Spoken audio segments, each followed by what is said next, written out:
7 రోజులైంది, 8 రోజులైంది, 9 రోజులైంది.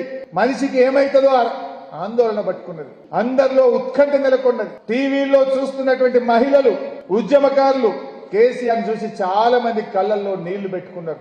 అయ్యో ఈ మనిషికి ఏమన్నా అవుతుందా బక్కపలుచున్నాడు. మేమందరం కూడా నిమ్స్లో కేసీఆర్ గారి దగ్గర పోయి 9 రోజులైంది సార్, 10 రోజులైంది సార్, ఏమన్నా అయితే ఎట్లా బతుకుండి కొట్టాడాం సార్, మీ ప్రాణం ముఖ్యం అని మేము ఎంత బతిమలాడినా నోనో.